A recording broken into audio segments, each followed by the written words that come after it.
welcome everyone. Thank you for joining us here today. I'm Keith Boswell. I go by Boz. I'm the Vice President of Marketing here at ADHD Online.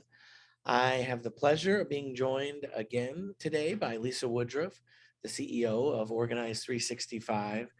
We're very excited I know I personally am very excited to hear Lisa talk today about managing the mountain of paper. And this is a third in a three-part series that we've worked with Lisa on. You can find the previous two recordings on our website, and we would encourage you to check those out. We'll also have today's webinar up on our website. It usually takes us about a week. But with that, I'm just going to let Lisa dive in today. I'll be the moderator. So if you have any questions for Lisa, please add them in the Q&A or the chat. I'll be checking on both. And Lisa, welcome. Thanks again for joining us. And can't wait to hear. Okay, well, thanks for having me. I will try to talk slower this time. That is my usual, like, Lisa, you talk too fast. It's because I'm way too excited about organizing. Today, we're going to talk about the weight of paper in American homes. And so often when people want to talk about paper organizing, the first question is, why are we even talking about this? There isn't any paper. And then when you really start thinking about it, you go, oh, there's so much paper. So we're actually going to talk about 5 categories of paper. But before we get started, I just want to do a quick review of the last couple of presentations because they do build on each other. Again, my name is Lisa Woodruff, and I have a podcast called Organize 365, where I like to analyze what's happening in American homes. And over the last couple of years, I have done 3 different research studies. And today we're going to talk about the weight of paper. The last 2 studies we've already covered. I'm going to review them here. So the first study was the state of housework in home organization. And what I realized is that we all have work to do at home, and we don't like that we have work to do at home. So I defined what is housework. There really is not a good definition of housework, so I defined it myself. And it is 4 distinct tasks that you do at home. Cleaning your home and tasks of daily living are not optional, but home maintenance and home organization are.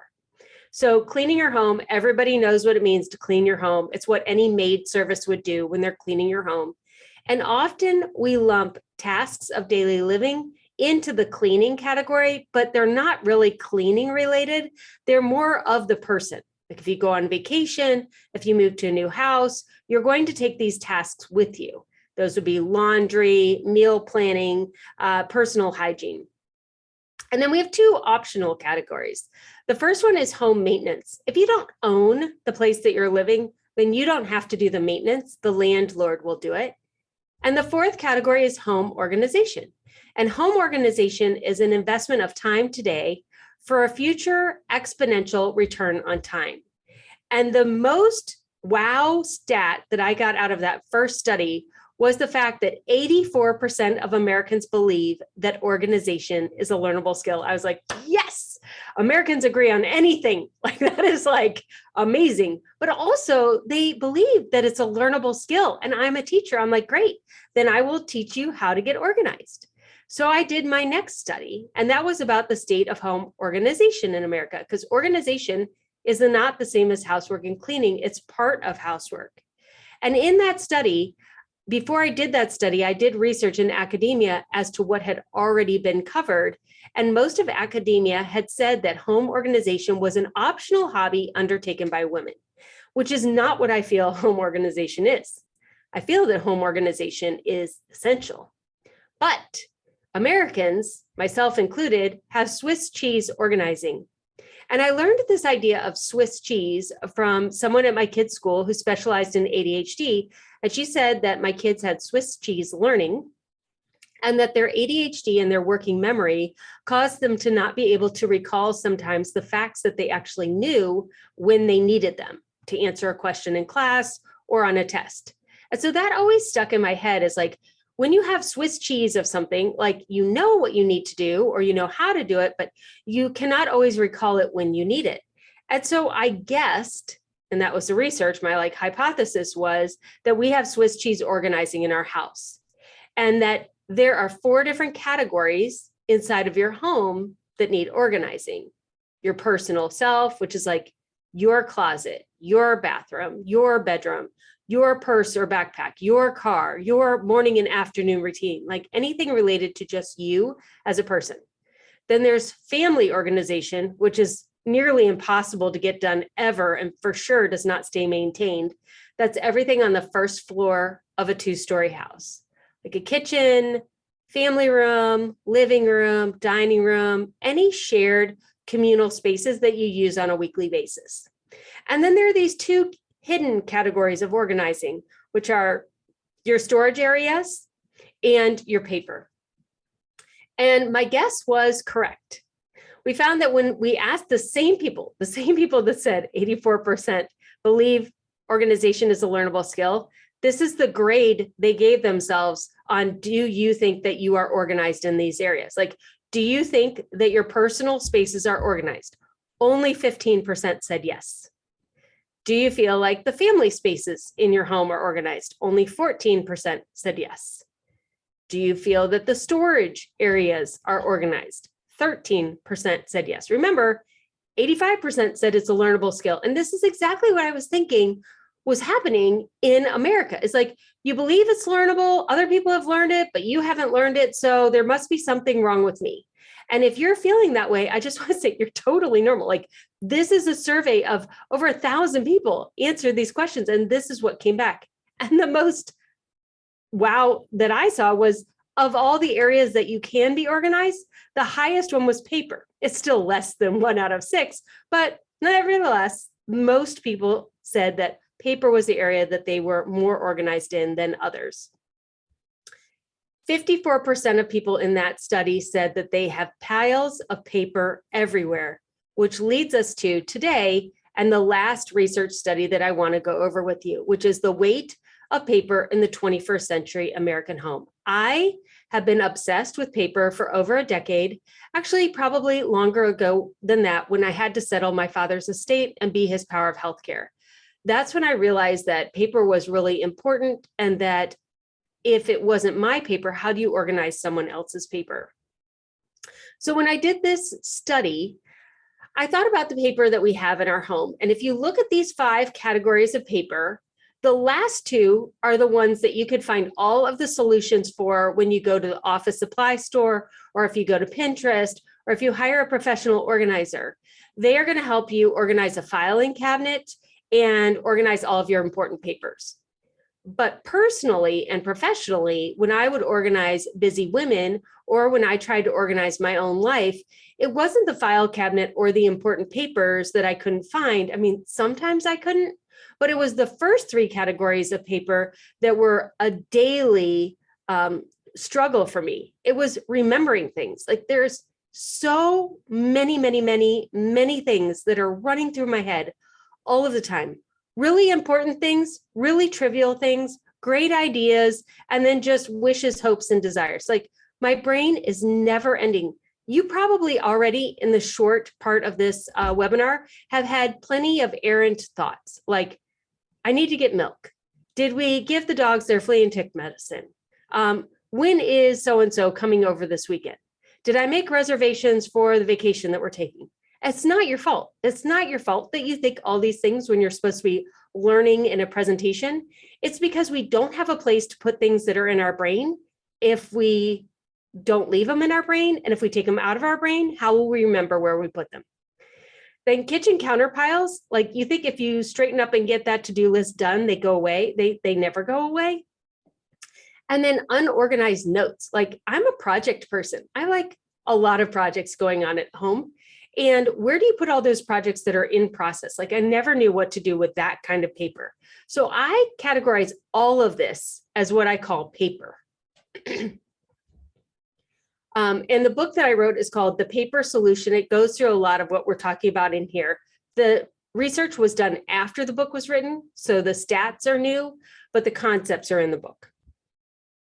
So the first thing that we discovered when we did this study was that Americans do agree with me now, the paper is a large problem in Americans' homes.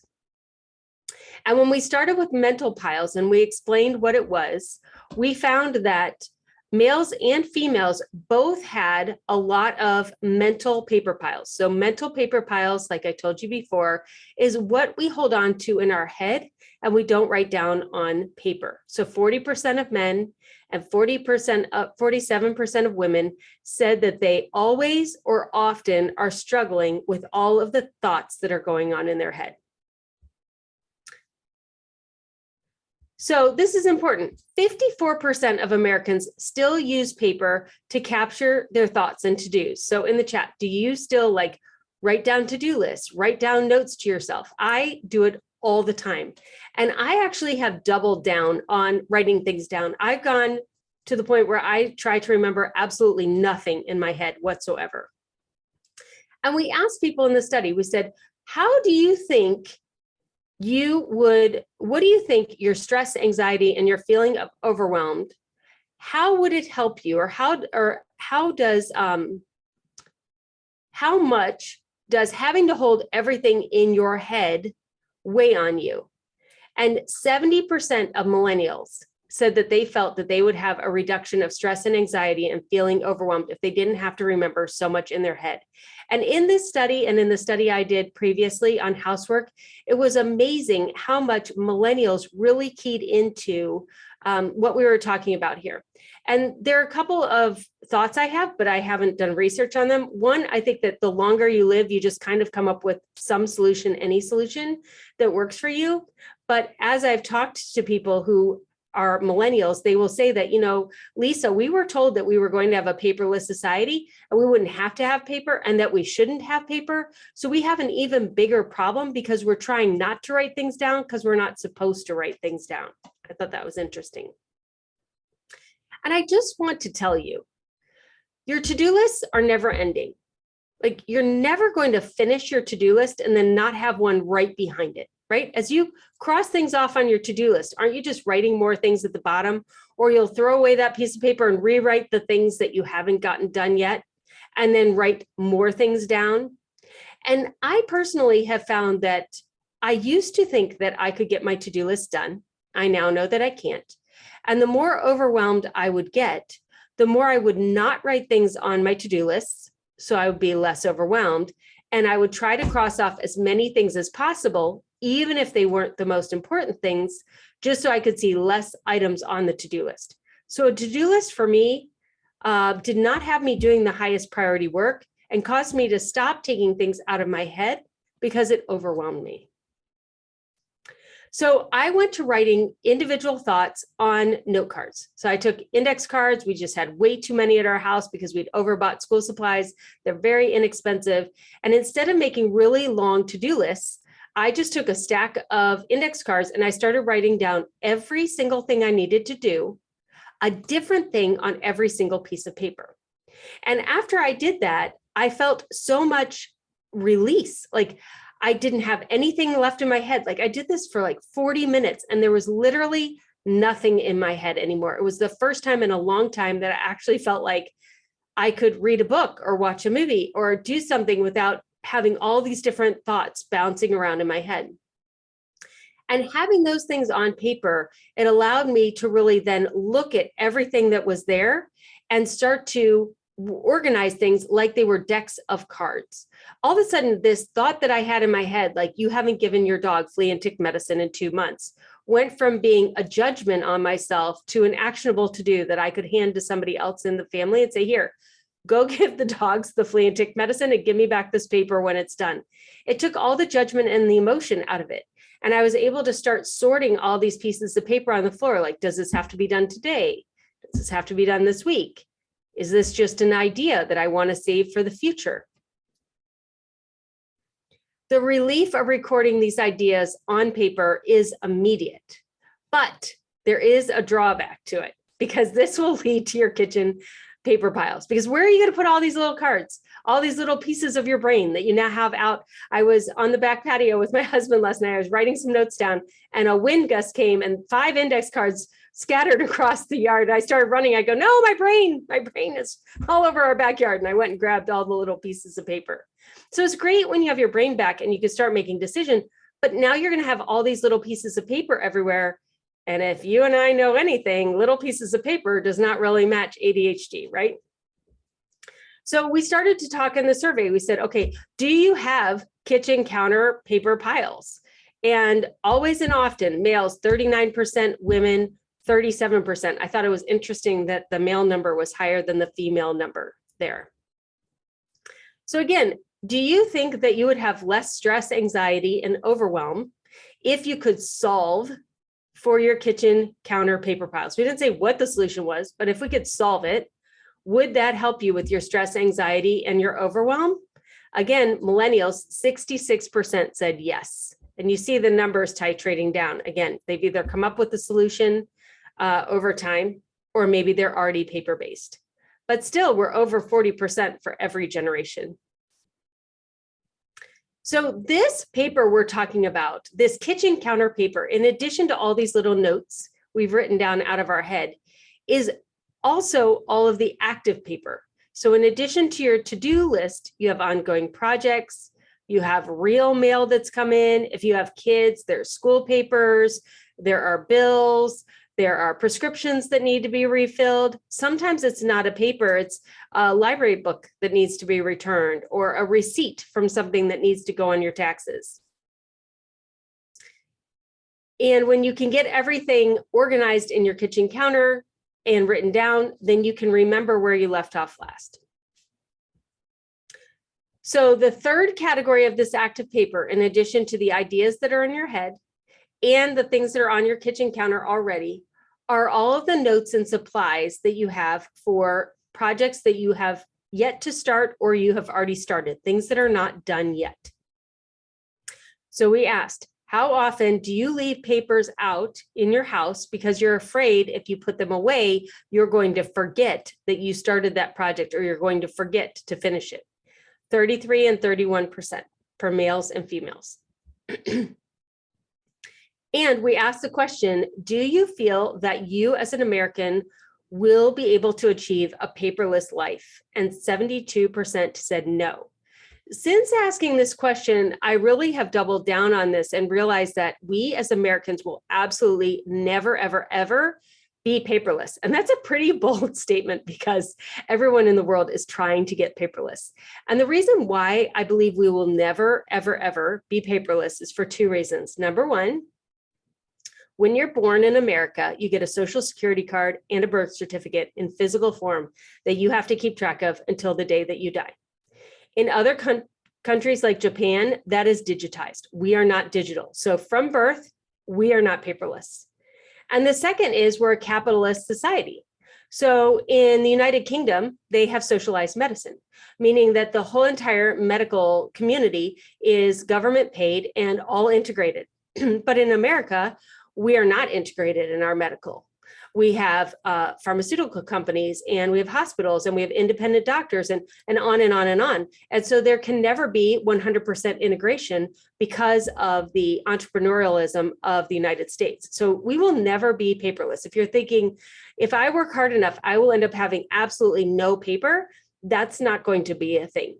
You can have much, much less paper than you have today, but the goal is not to have absolutely no paper. So then we asked, sorry, this should say your project piles. So again, in the project piles, it is the millennials that are at the highest category. So here's the thing, those first three categories that are very rarely talked about by professional organizers. And when you walk into any big box retailer, or any office supply store, and you say, I need help with my mental piles, my kitchen counter piles, and my unfinished projects at home, there isn't a solution you can buy. And these three categories are constantly coming at you every single day. Like important papers, you don't get important papers very often. Things that need to be filed in a file cabinet, maybe once a month, maybe every 6 weeks, 2 months. Again, you don't have a lot of items that need to be filed, but the never-ending mail, to-do, tasks, they are streaming in every single day. So no matter how hard you work today, no matter if you take this entire weekend to get all your kitchen counter piles done and your to-do list done, Monday morning, more just comes in. It's kind of like email. It is never, ever ending. So what can we do about that? So I, 20 years ago, when I had a 6-month-old and a 2-month-old, realized that this was a never ending problem. Like I was never going to get anything done. So I created the Sunday basket. I just grabbed a basket that I had at my house, and I had these slash pockets. You could see them in the picture. They're binder inserts that have like a folder in them, like a slash that you could put papers in them. And then they also have these tabs. And I took everything that was on my kitchen counter and all of these ideas that I'd written on index cards, and I sorted them into different slash pockets, and I put them in a laundry basket. So instead of having a stack of paper on the end of my kitchen counter, when my son finally took his 20-minute nap, I could just grab one of these pockets and I could do what was in it. And that was how I started the Sunday basket. And over time, 20 years, I've created a whole system. And in the last 5 years, we started manufacturing and patented, and we have a certification of people who can help you implement the Sunday basket. The Sunday basket does not get your work done for you. It's not like a magic box with a little fairy in it that's like going to do your work. But what it does is it gives you a set place, a safe place to put all these little notes that you have and your to-dos and your mail and your actionables in a box. And then it gives you a time once a week to go through all of those tasks. It helps you from living in a reactive world where you are reacting to every phone call, every text message, every thought your brain has, every piece of mail that comes in, to proactive, where you're like, this can wait till Sunday. This can wait till Sunday. This can wait till Sunday. And then on Sunday, you systematically go through all of those papers. And when you go through all the papers and the receipts and the notes you wrote yourself and the prescriptions that need to be refilled, you make better decisions. You're able to delete more because in the moment you say, this will only take me 5 minutes. I'm just going to do it. But when you're looking at everything in front of you, you go, I don't even want to do it at all. So you just like stop doing things. You delegate more. If you live with anybody, you might say, hey, these 5 things are for you to do. Or you might take some things in the office and be like, these are for the office to do. Or you might hire somebody to help you. And you really prioritize. Because when you look at everything that's come in over the last 7 days, and you know the next 7 days, just as much or more is going to come in, then you start to say, she's right. I'm never going to get all of this done. So what's the most important things I should or could get done this week? And you start to pull out a realistic amount of things that you can do during the week instead of a never-ending to-do list. So on Sunday, you look back over everything outstanding from the last week. You review and evaluate your to-dos and your ideas. You look forward to the next week and you plan out what you can do. You organize all your ongoing projects into these colored slash pockets. There's a whole system for it. And then you plan your work on your calendar, making sure there's actually space for what you're going to do. And this is huge. Like when you do a Sunday basket, it takes 6 weeks to get in the habit of not reacting to every thought you have every time you have one. And for your brain to actually trust you that you're actually going to go look at those little pieces of paper, because your brain is like, no, this is really important. And I know you, and you've made a to-do list before, you've color coded it, you made it beautiful, but you don't do the things. So I'm just going to keep reminding you. But after 6 weeks, your brain is like, oh, we have a system for this. I can tell him or her anything at any time. It gets written on a little piece of paper. When they get close to that Sunday basket, they drop it in there. And then on Sunday, they review it. Now, if you don't do it on Sunday or whatever day of week you want to do it, this does not work. Again, it's not a magic box. Like you have to go through it every single Sunday. But when you do that, by week 6, you start gaining time in your week. And it's not a little bit of time. It's on average 5 hours every single week. Now, of course, it takes, 60 minutes, 90 minutes, sometimes 2 hours to do the Sunday basket. But can you imagine having 5 extra hours Monday through Friday if you do something on the weekend or whatever day you want to do it? Organization is an investment of time today for a future exponential return on time. It systematizes all of the actionable to-dos you need to do and saves you 5 hours a week. This is a central location for everything. You don't have to wonder where that active piece of paper is. It is always in this box. And your family, if you have family, they know it too. They know to put the important things in the Sunday basket, and you go through it on Sunday. There is one Sunday basket per human, not one Sunday basket per family. So if you cohabitate with somebody, you both get your own Sunday baskets. It's like your wallet or your purse. Like you wouldn't want somebody else to go in yours. Okay, so the perceived helpfulness of creating a Sunday basket. We told everyone in the survey, here's what a Sunday basket is. How helpful do you think this would be to solve the problem of having projects that are not started yet or partially started that have paper related supplies with them? 57% of millennials said this would solve our problem. Kitchen counter piles, 62% of millennials, 48% of Gen Xers, and 40% of baby boomers thought a Sunday basket would solve the kitchen counter paper piles. Okay, so now we're going to move on to the traditional part of organizing paper that you're thinking about. What about, Lisa, the important papers in the file cabinet? Like, I don't want to write everything down on a little piece of paper. I'm still not sure that's going to work for me. I've given up on my projects that are around the house. They're done, they're not done. Like, I really want to know where the important papers are. So 55% of millennials say they have too much loose paper in their homes and they need an effective organizing solution for that loose paper. And that's what we call reference paper. Reference paper is anything that you would go look for, like an insurance statement or your 401k statement or your homeowner's insurance. Any of those things that you typically would look for in a file cabinet, they're not actionable. Like you've already taken the action, you've already gotten the insurance. You don't need these papers unless there is some kind of an emergency. So how often do you feel you have incomplete filing systems? Like how great do you think your filing cabinet is at home? Do you have incomplete file cabinets? 31% of men, 25% of women said always or often. Do you think that you would have less stress and anxiety if you had your reference papers organized? 65% of millennials said yes, 45% of Gen Xers and baby boomers. So I thought it was interesting, if you go back, that it doesn't seem like it's a big problem the first time we asked people, but then we said, if you had a good solution, people said that they would have perceived reduction of stress and anxiety with an organized system. Important papers is the same category. Sometimes people think of reference papers like your insurance paperwork, whereas important papers, I always think of a birth certificate, passport, social security card when I think of important papers.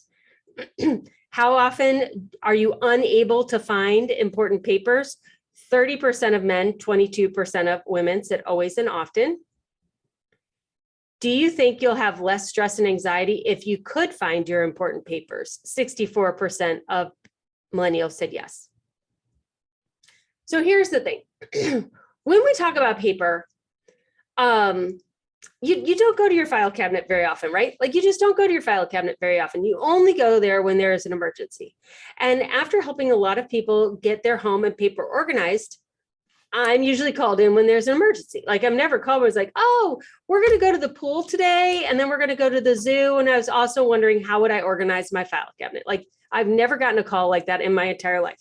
So these are all of the emails or calls that I've gotten.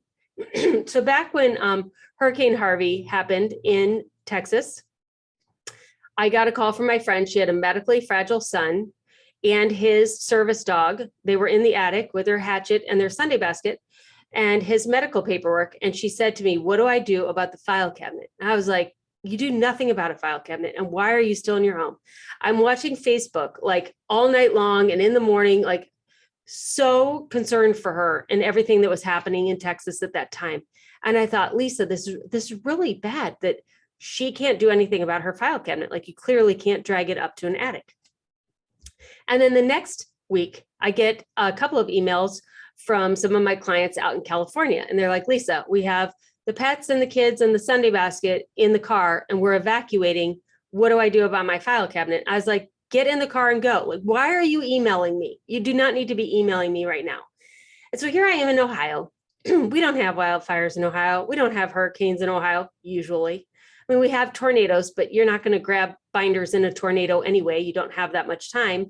So I'm not used to these, not predictable, but you have a little bit more time to prepare really big catastrophic events. I thought, Lisa, file cabinets work in Ohio, but they don't work in Texas, Florida, California, like all these different places. So at that time, I was telling people how to color coordinate their filing cabinets, and it was not working well, by the way. I was organizing people's file cabinets in Cincinnati, and I wasn't even liking the result when I was done. Like, there was always like 25% of the paper that didn't really fit in a category. And every time I organized somebody's file cabinet, they immediately signed up for my maintenance plan, which was great for me as like a business owner. I had people on retainer, but how terrible is that? You set up a file cabinet, you color code it, you explain how it works, and the homeowner still can't maintain it because it doesn't make any sense. I was like, all right, we need to just forget the file cabinet. Like, let's just get rid of it entirely. If we got rid of it entirely, what would be maintainable for a homeowner anywhere and evacuable if you are in a hurricane or a wildfire? And I said it would be binders. And then I was like, oh, yes, binders, because every time you actually need the paper that you have in a file cabinet, you are in an unexpected life event. Like, you never need this paper at home. Never. You always need it when you're going to a lawyer, a doctor, a school meeting, whatever. And so I thought back on my own life, and I was like, yes, the first time I created one of these binders was when my kids got diagnosed with learning disabilities and ADHD and all these other things that they got diagnosed with, because they needed to have IEPs at school, individualized education plans. And also they had all of the specialists at all of the doctors' places. And I would be at a school meeting for their education. I'd have all that paperwork with me, and they would ask about a medical diagnosis. I wouldn't have that paper. Or I'd be at Cincinnati Children's and we'd be doing something medically, and they would ask me about the kids' reading level or the report cards or something education related. And I was like, I have got to solve this problem. I made this massive binder, one for each of my kids, and it had all of their essential paperwork in it for their medical diagnosis and their education diagnosis and all their therapists and all their test results. And from that point forward, I started getting better and better care in both situations, home and school, for my kids, more services, and we started making faster progress. That's the first time I made one of these big binders. And I now sell it as a Warrior Mama binder. MAMA stands for Managing All Medical Alternatives. It's perfect for dads too. So the next time I created a binder like this is when I became the executor of my dad's estate. And I bought a book. There were only a couple books you could buy. And I was really looking on Amazon. I was like, I need like a Mad Libs for adults. Like, I seriously just need a workbook where you literally say, go find this, find this, find this. And I could find everything and I could give it to the estate lawyer and I could be done, but it didn't exist. So I created a binder. I went through every single file in my dad's file cabinet, and I created what I thought was a really good binder. And I took it into the estate lawyer, and she said, you have saved yourself thousands of dollars, but also here are all the things that you are missing. It was things that were on his computer or he had in his brain that he had never told us and were hard to find after he had passed. So after he passed, I worked with another friend of mine whose parents had both passed also, and she had settled their estates. And we combed all of the books we could find, and we created like a workbook that is included inside of our financial binder, which are all the questions that they're going to ask you when you're settling an estate. The next time I needed a binder, which was actually before that, was taking care of my dad when we were power of healthcare for my dad. So if you've ever been a power of healthcare for someone, you have to make medical decisions on their behalf. And so you will get information from a doctor or a nurse or from your family members, and they'll be like, what do you think we should do? Should we say yes to this drug? Should we, what do we do and when? And we knew that my father was terminal, so we were making decisions along those lines versus decisions of how we could get another 20 years of life for my dad. Like, how could he be comfortable? When was the time to say yes to a blood transfusion? When was the time to say no? And what I found after we'd been doing this for a couple of months, and he ended up living a full year, was that I would hear these numbers, like bilirubin numbers, and they would give me these numbers, and they were within normal range, and then they were low, and then they were very low. And I was like, I don't even know what these numbers are or what they mean. And I kind of realized once we hit this certain number, my dad always needed a blood transfusion. So I started writing down the numbers like on a chart. And even though there's a range of normal, every human has its own range of normal. And so I would be like, okay, we are, 12 hours from a blood transfusion, 3 hours. And then sure enough, they come in and say, okay, it's time for a blood transfusion. I'd be like, oh yeah, I know this. And so when you start to write things down on your own and start to see patterns in the healthcare for the people that you're taking care of, it's not always if it's in a range of normal or what the doctor and nurse says to do next. You could start to educate yourself and start to notice when you're going to need to do things. The other thing that I found with other clients when I help them be the power of healthcare is that as you were taking care of your parents as they were getting older, often it wasn't even the test results numbers, because you wouldn't have those when you were living with your parents. It would be their behaviors. So there were certain behaviors that as soon as this one and this one and this one showed up, you were headed for this eventual diagnosis. Like a great example of this is a lot of people as they get older get urinary tract infections, but they don't tell you they have a urinary tract infection, or maybe they don't even know they do, but they start to get very belligerent and they start to really their whole personality changes. And you end up in a hospital, it turns out they had a UTI. And so if you start to take notice of, every time that, mom refuses eggs for breakfast, 2 days later, we end up in the ER because they have a UTI. You can get urinary tract infection tests at home. You can get them any drugstore. They're like not even much money, and start testing the urine and be like, oh, sure enough, we've got another urinary tract infection. And then you could save yourself a lot of time. This is all proactive. Like the difference between being reactive and adding the care for someone else or someone else's estate, or the wildfires and the hurricanes that we know are coming this season are going to happen. You're going to settle someone's estate. You are going to be the power of healthcare for someone sometime in your life. It's going to come at the time which is most inopportune for you, and no one's going to give you extra time in your life to be able to absorb this new role and responsibility. So the more proactive you can get at doing these different roles, the more you can actually be there emotionally for yourself and for your family members, instead of just trying to survive the inevitable paper that is going to be. So as COVID started a little over 2.5 years ago, as everyone did, we tried to find out what we could do to help. Organize 365 could do to help. And so we were in lockdown maybe a couple of days. And I said, let's go ahead and give away half of the medical binder for free. And we did that for 18 months online. So for 18 months online, you could download the first half of our whole medical binder and fill it out. It was your healthcare history, all these questions, your insurance, what you're allergic to, like all these questions that they ask you every time you go to a doctor or the hospital. I had no idea that they were not going to let people go into hospitals with people. You guys all know this now, but at that time we did not know that. And immediately people were already downloading this this packet of paper, filling it out for their loved ones, and then literally sending them into the hospitals with the papers and just, hoping for the best. And then the stories started coming back from the hospital workers to their loved ones saying, I can't believe you sent them in with papers. We are so grateful. We were able to immediately start administering care to your loved one, and here's where they are. Paper is essential, and paper always eases in communications. It takes emotion out, it takes judgment out, it takes negative judgment for yourself out, and it just gives you the cold, hard facts. Like when you're talking to a medical professional and you have your health history typed out, and you hand a new doctor your medical health history, and they are reading that instead of asking you the 20 questions that they're going to ask you. They go from being a receptionist that is filling out a form to a doctor that is reading a health history and then asking questions based on that health history. You move the doctor into the doctor role and out of the administrative role. And that's what happens every time when you go into an estate lawyer and you have all the paperwork organized as best as you can. They move into your lawyer role. If you go in and you're like, okay, I'm settling the estate, I don't know what to do, they become the administrator. And they're like, okay, here's your checklist. Like, we want these school professionals, medical professionals, emergency responders to be working at their best and highest good. They can do that in an instant if you give them the information on paper that they can read at their pace and start asking better questions.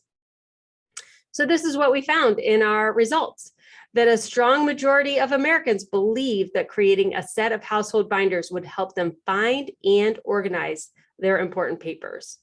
And you don't need that many binders. You only need 4. You need one for your medical, one for your financial, one for your household reference, which is the house you live in, and one for your household operations, which is how your family does things, vacations, parties, pets, that kind of stuff.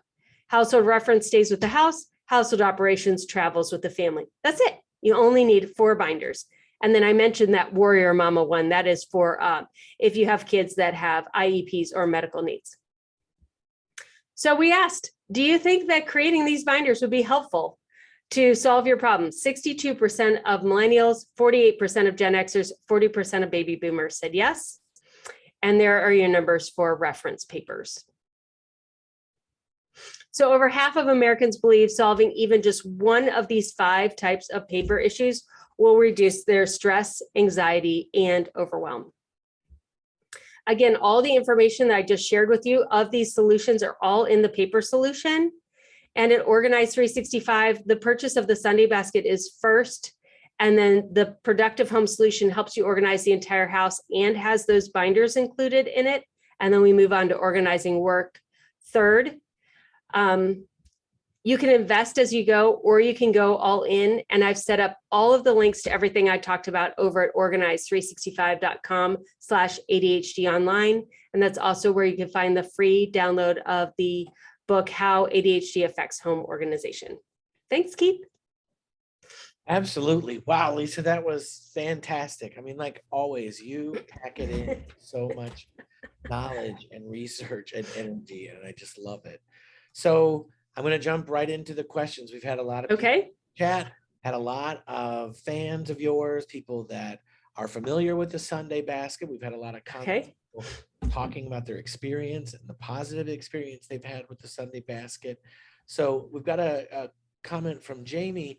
She said, thanks to you, I've been working on my reference papers.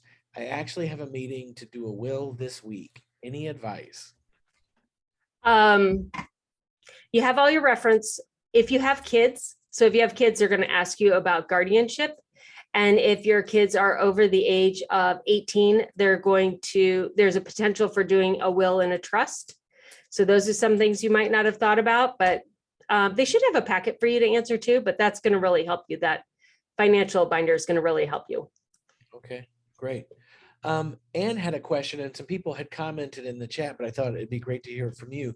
Anne asked, are there videos or sessions to help us work together to fill out the binders? Yes, so the Sunday basket is behind me. It comes with all the slash pockets in the box and videos to help you put it together, and a 90-minute co-working session every single Sunday, almost every single Sunday.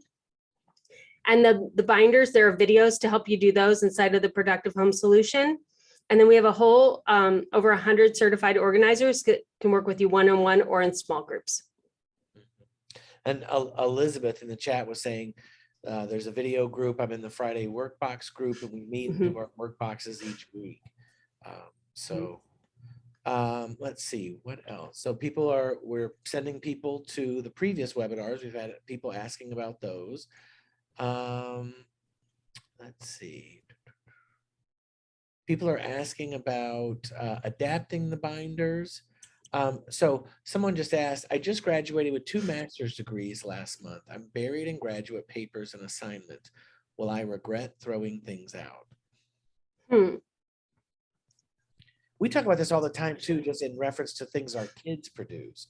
We have boxes of crayon drawings and projects and different things. So here's my thing with paper. I'm like the antithesis of most professional organizers. I always want you to keep versus get rid of. So if you know you need to get rid of it, get rid of it. If you're not sure, I always tell you to keep it.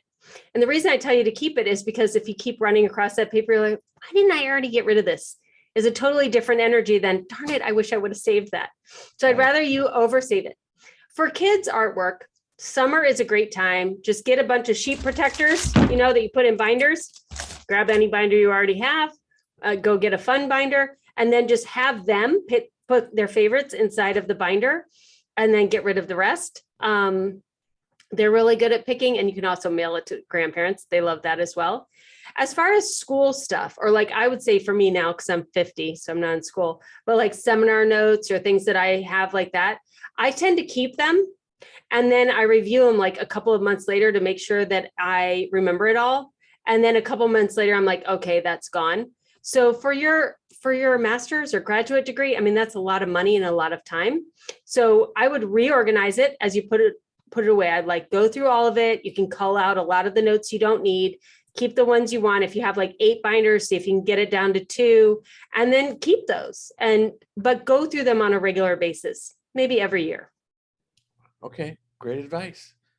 Some people were asking about getting the book, and Tracy, thank you for sharing the link in the chat. And she also encouraged to listen to the audiobook. Um, uh, Kirsten has a question. I'm moving out of my parents' house in August. Do you have any recommendations for starting my own household for the first time?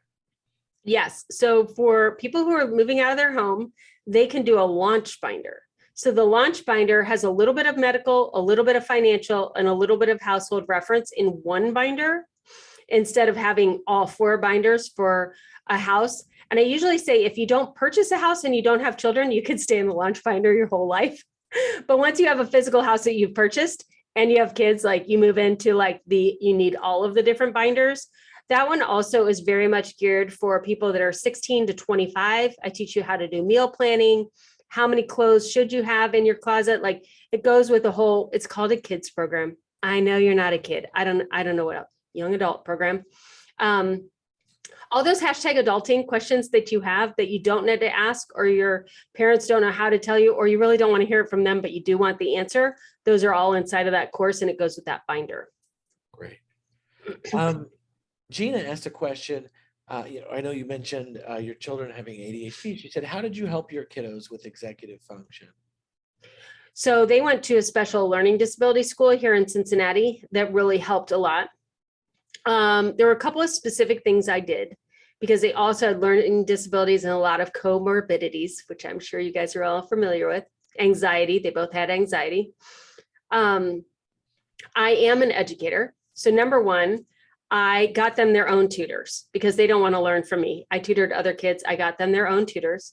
I advocated in their IEPs that they did not have homework because homework is like, it's just never ending when you have ADHD and learning disabilities, and it's not helpful. And so I said, we're just not doing it. It was not popular, by the way, but we just didn't do it. I managed and reduced my expectations on the goal of education for my kids. I had dyslexia growing up, and so I always had a floating C. I never had the expectation that my kids would be straight A students. I also knew they were not going to attend a 4-year college and get a white collar job in the future.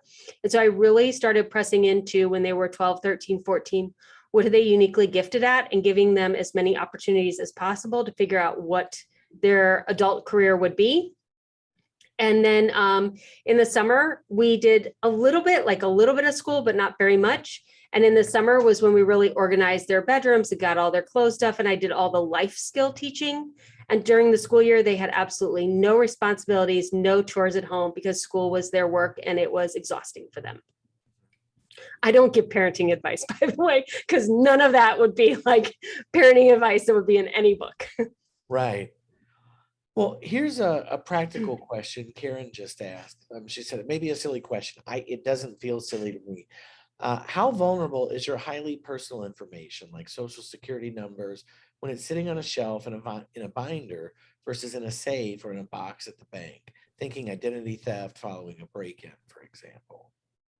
Yes. So, I mean, I live on the edge. First of all, Google yourself, find out how much is out there. Like your social security number, hopefully isn't, but pretty much it's all out there. Your credit card. So it's just, I mean, if people want to find it, they can find it. If people break in, they're going to be taking a whole bunch of stuff, including that. I mean, could people break in and take your binders? They're usually not looking for your binders. Like they usually want your TV and other things if they're breaking in the house. I know. I just live on the edge. Yeah. Well, and Tracy brought up a good point in the chat. She said, I'm just going to say my personal info has been released by employers and schools, but my house has never been broken into. Right. Well, there were some comments in the chat I wanted to address that about your organization system and how it fits at the ADHD brain. There was some question about, well, this is just for maybe neurotypicals. This is just for people that aren't with ADHD. And I think I know for myself, having ADHD combined type, every single one of these sessions for me has been eye-opening about techniques that I'm trying to implement for myself to start, because I know I have work to do, right? I can't just say the ADHD controls it all, it defaults, and I have no responsibility in taking action on things. So I just wondered your thoughts on that. Yeah. So many of the organized 365 audience, I would say 50% identify or have been diagnosed as ADHD. And as a teacher and a parent of kids, I mean, you never had to create the organizational structures for the kids who didn't have ADHD. They aren't even listening to my podcast. They're like, whatever, I don't even need that. I'm over here doing this other thing.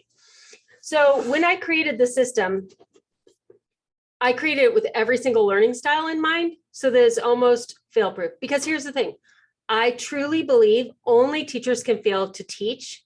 Students can't fail to learn. So if 84% of Americans believe organization is a learnable skill, then it's my job to make it learnable. It's not your job to learn it out of the ether. Like, that is my job. So when I create this Sunday basket, it's a box like this, and it has a divider so that you can hold the slash pockets up. And here are the kind of things that you're going to put in there. Like, you get cash out of the ATM, but you haven't put it in your wallet yet. You got office supplies for back to school because you know they're going to need something special. You need to refill the dog's flea and tick medicine. You need to get this ink out for your printer. Like, this is what's normally in my Sunday basket. This is what I go through. You pull this out, you go through all of this each week, and then you have these 5 rainbow slash pockets that you do every Sunday. So anything that has to be done by next Sunday, everything that's done on your computer, anything that's done outside of the house that's errand related, all your bills you need to pay, and then anything you're waiting for. These you do every single week. This is all you do the first 6 weeks. For some people, this is all they ever do. They never move beyond this. This is very doable. It's a big bucket. You throw everything in there. You process all that. You do this on the weekend. You're good to go. Well, and the thing I think that thinking through my ADHD lens, part of what trips me up sometimes is the not having the pattern to follow. Mm-hmm, mm-hmm. And so you've made it very simple. It's like, do this, do this, do this. Yeah, when you're done with that, really you're done. I've got to think about, right? It's more of a just keep moving. So when I would organize homes in Cincinnati, the clients who had ADHD could maintain a system that I put in place, but they had a hard time creating the system from scratch. But if I put one in place, they could maintain it for a certain amount of time, and then I would come back and I would do maintenance. And this is how it grows over time. So there are 20 more slash pockets, 5 of each color. Pink is for personal, purple is for your house, blue is for your family, and green is for financial. These are the projects that you have going on. So there are places for all those, but you don't go through all of those all the time.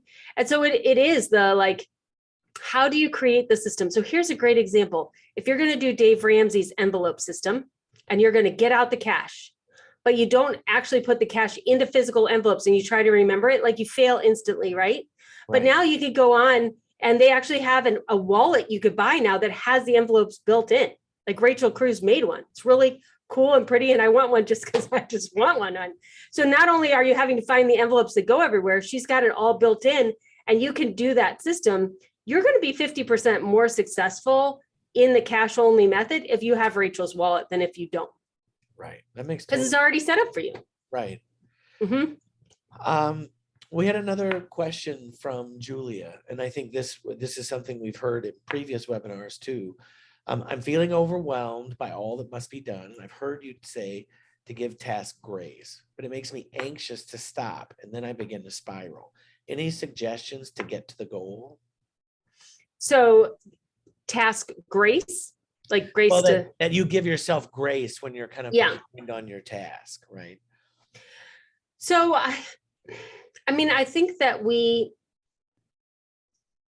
feel like if there's more time in the day and that the job is not done yet, that we should muscle through and get it done so that we are grateful tomorrow. but I think that we don't tend to put enough on our calendar, just veg out time. Like you're literally allowed to watch Netflix for 3 hours every night and scroll Instagram if you want to. We almost need that. Like just because you're not sleeping doesn't mean you have to be working. Right. And so that's what I mean by giving yourself grace.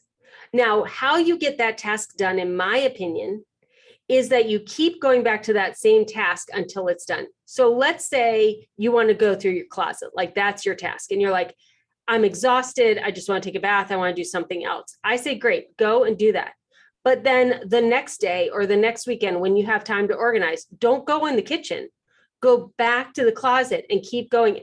It could take you 3 months. I really don't care. Because once you have it done, it's done. And then you move to the next, the next, the next. Until you have one thing done, don't move on to the next thing. Even though that's going to take longer, you get less Swiss cheese that way. Right. Makes total sense. Mm-hmm. So, and a question from Elizabeth. She said, if you do the basket on Sunday, do you then schedule time to make calls that are needed during working hours? Or could you just make time during working hours right off the bat? So I have always found, for me, Sunday at like 2:00 was great because I was a stay-at-home mom when I created this system. Saturday, the family wants to be with you. You do all the fun things Saturday night. We go to church on Sunday morning.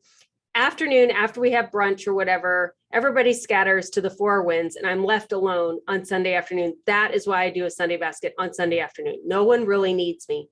And personally, I want it done on Sunday afternoon. So Monday through Friday, I already know everything is checked off my to-do list. So that's why I do it on Sunday afternoon.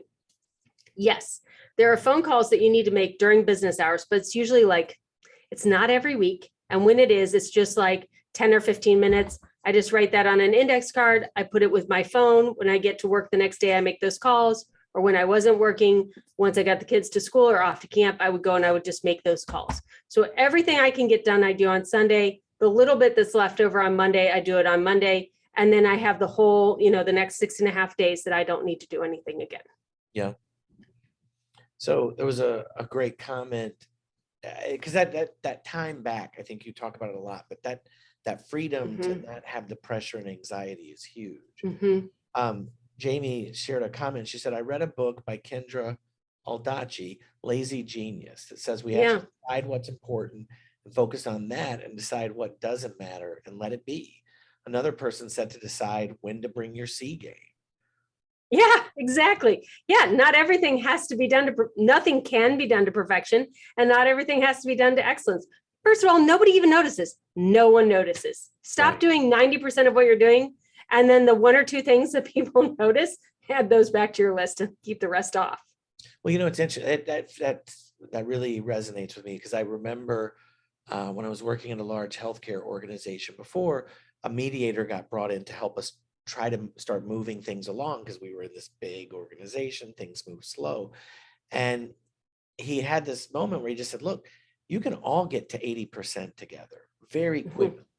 And that 80%, that's a B. Like you're at a pretty good spot with 80%. Right. And but you're going to say we can't finish it till it's 100. That extra 20% might take 6 years. Right. But you could get to the 80% in a day. So it's a very important lesson. I think that's great. Jamie also asked, Lisa, could you talk about your hobby work? You talked about and embrace it. It was very eye-opening. Yeah, so I did an interview with Angela Watson, and we were talking about teachers, and we were talking about how teachers have hobby work. I hadn't heard it talked about that way, but it's kind of like the Swiss cheese learning that I learned from this other person. So I love to take these ideas and then plug them in different settings. So hobby work is I love organizing. I mean, I love it. I love jigsaw puzzles. So I don't mind color coding a file cabinet because that's really fun for me. And then relabeling everything. Some of that's essential. Some of that's hobby work. So when you're reorganizing an area that's already organized, or you're color coding your books on your bookshelf, that's because you just want to do that. That's hobby work. You already know what books you're going to keep and which ones are going to go away.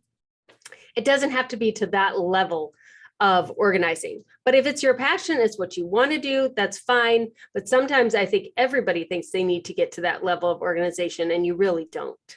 Yeah. That's a really great tip. Well, I know we've got just 1 minute left. Anything you'd like to close with, or? This has been so much fun. I mean, thank you for having me so many times. We're really looking forward to putting all the replays, Yep. links on that page on our website as well, and just continuing on our partnership. Yeah, same here. I mean, I think this has been I mean, you've brought such eye-opening research and information, and also just a real humanity to our audience, that message of relatability and understanding that I think so many of us need. So thank you for all of your advice and information. We look forward to continuing doing more of these with you. And thank you everyone for joining us today. And again, the replay will be up on in about a week. So thank you very much, and we'll see you all soon. Thanks. Yep. Bye. Bye.